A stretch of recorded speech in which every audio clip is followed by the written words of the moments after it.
I picked up some groceries today at Walmart.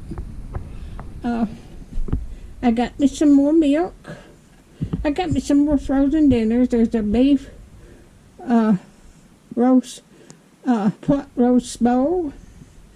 And then I got steamers. And I needed some Ritz crackers. And I wanted some soup.